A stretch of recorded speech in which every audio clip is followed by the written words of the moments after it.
Thank you. Let's get some more insight by turning to political analyst Brian Sobel. Thanks for being with us, Brian. Good morning, Garcia. Good morning. What happens next to fill Swalwell's seat? Well, I think as the package just indicated, we're waiting for the governor to make some decisions about, whether this is going to be filled with a special election or how he wants to proceed. So it's definitely in the hands of the governor's office at this time. Any names popping into your mind? No, I mean, there were a number of people who were interested in running for Swalwell's seat anyway, so the governor could, call that special election. He could take another decision about how he wants to fill the seat. But the important thing here is that that seat is important to fill because it's a vote in Congress, and we know that the majority Republicans in the House of Representatives, the difference between Republicans and Democrats is so slim that you don't want to even lose one person. And so the governor's eye is going to be on filling the seat just as quickly as possible, however that's going to happen, because Democrats in Washington, D.C. need that vote. All right, let's talk about voting for Governor. Swalwell will likely still be on the primary ballot, even though he's dropped out of the race. What effect does his departure have on the rest of the field? Well, we're going to see, I think, a surge by at least two or three of the other Democrat candidates. This certainly helps Tom Steyer, who has already put $100 million into this race and has pretty good name recognition around California as a result. But it may help some other people. It may help Katie Porter, as an example, sort of resurrect her campaign, or a Matt Mahan, or any of these other people that are in the race that see this as an opportunity to reinvigorate their own campaigns, Garcia, because pretty much at this point, some of them are moribund and not moving along. So the reshuffling of the deck here with Swalwell leaving means that people who were supporting Eric Swalwell now have to look elsewhere for a candidate. That is a benefit to these other people in the race.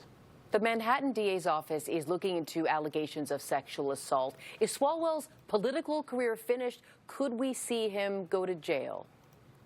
Well, probably a good discussion with a lawyer, but I will say this: his political career is done. This is too hard to come back from.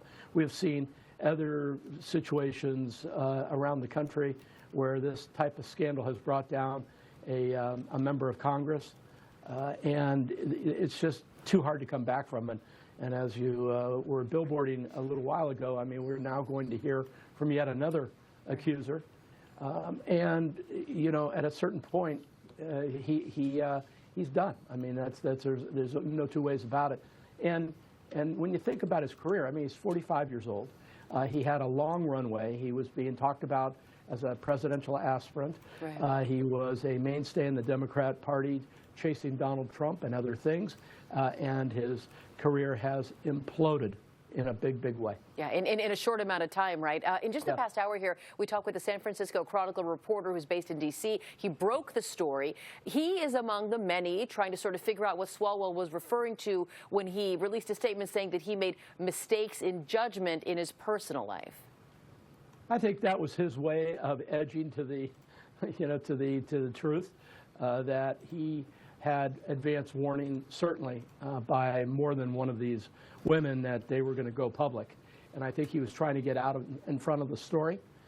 But it's one thing to have all of this going on in your life. It's another to be accused criminally of perhaps rape or other charges, as we're hearing from New York and in general. These are the kinds of things, Garcia, that just you cannot recover from. It's a done deal at this point. Yeah, we have seen politicians come back after allegations of infidelity, that sort of thing, but accusations of sexual assault and even rape are another. All right, that's the time. Well, that's the bridge too far. I mean, everything else, people make their own decisions about that. But rape and drugs, and maybe rape as a result of drugs, it's just people can't countenance that.